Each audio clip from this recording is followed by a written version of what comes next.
Hello everyone and welcome to Circuit de la Surf. This is the time trial challenge this week. So you're probably wondering, Tidge, you don't normally make these videos. No, I don't, but I've had so many requests to do them. I'm doing them. So here are the details for this week. Then I set La Surf. The car is Group 1. It's any car you like in Group 1. It's racing hard tyres. Gold difficulty, I would say, is very easy here. And the time estimate for gold is roughly going to be 3:28 by the end. It's my guess. It could drop a bit further, but that is a rough estimate in what I expect. So in terms of this challenge, I chose the Porsche 919. And in terms of this video, if you do want to recommend anything to improve it, do let me know. But this video is all about no gumph, just literally time trial and go. So some of these videos in the future may be 2 minutes long. It's literally about the time trial lap. I'm going to kick off with the Porsche 919 then. And I'm going to slow it down a little bit just for this bit here. Because if you notice, I'm farming hybrids. So if you choose a hybrid, make sure you farm hybrid before you start the lap. So you've got enough to get to the very end. As you leave the final corner then to start the lap, just be careful of oversteer. You're going to really want to get on the power early to maximize your speed here on this start-finish straight as we head towards T1 then. So I take a wide line in here and I come tight, and as I head towards the total sign is my brake marker in this car. It may be a bit earlier in some of the old Group C cars. Just take that into mind depending on what car you are using. As we come into here then, we can cut a little bit at the left. We can cut a bit more of the right. Be careful of those sausages. You saw how they reacted. Again, be careful of power oversteer.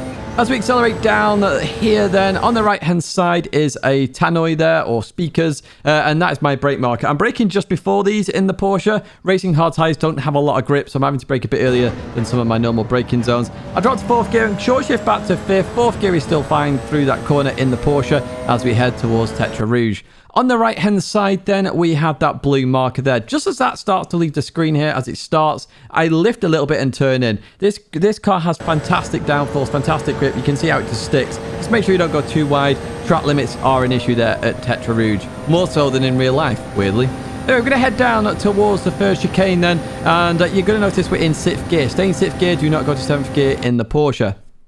As we head towards the braking zone then, we're looking for that 100 board on the left-hand side. You could use one on the right as well. It's up to you. But as that leaves the edge of the screen, that's what I'm using. Again, in Group C cars, you're going to have to be careful and brake earlier. You can use the curbs a bit more there than I did. Be careful on exit. You saw the little wiggle there in this car. So try and abuse those curbs a little bit more if you are struggling for lap time, and it should come to you.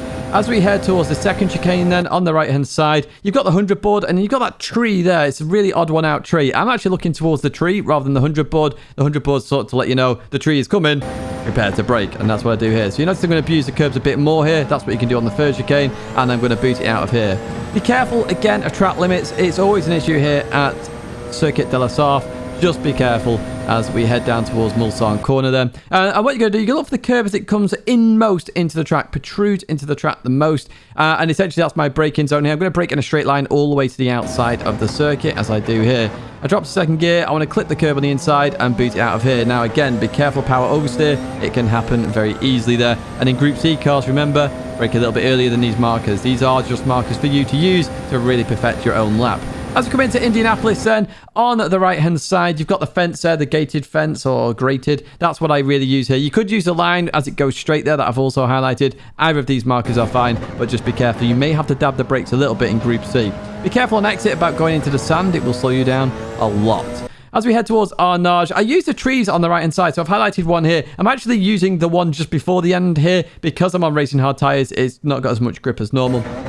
I'm looking to slow the car down here. I'm getting it turned, and then I'm being careful on the throttle before I go. In any car here, Group 1 car, you're going to have to be careful on the throttle out of Arnage. As we head towards Porsche curves then, what we're looking for is on the left-hand side, that dark green piece of tarmac. Okay, that's a really nice tarmac.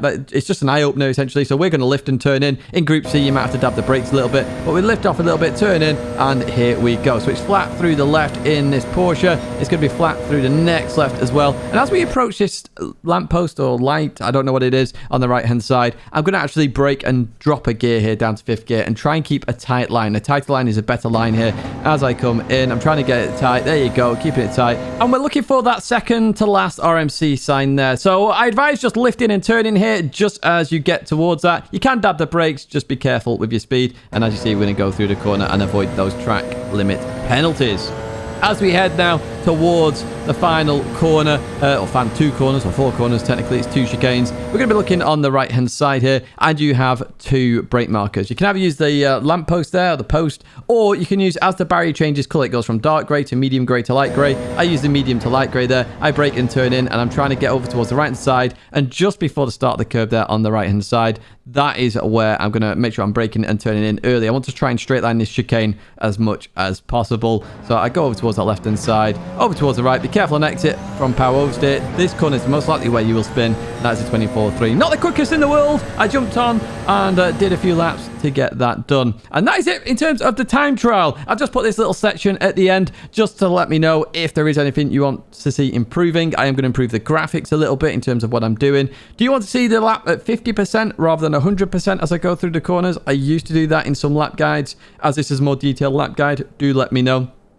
If there's anything else you'd like to see, accelerating markers, I know people always mention them. When I have them, I will always give you them. Please keep that in mind. As I say, that is going to be it for this video. If you did like it, do give it a like. Subscribe to the channel to stay in touch with all the latest content. These time trial laps will come in the future as well. And hopefully I've just earned you 2 million gold. So happy days. You are now rich. Go and spend that on your wildest dreams. 2 videos there to check out. And I hope to see you in another video or live stream again very soon.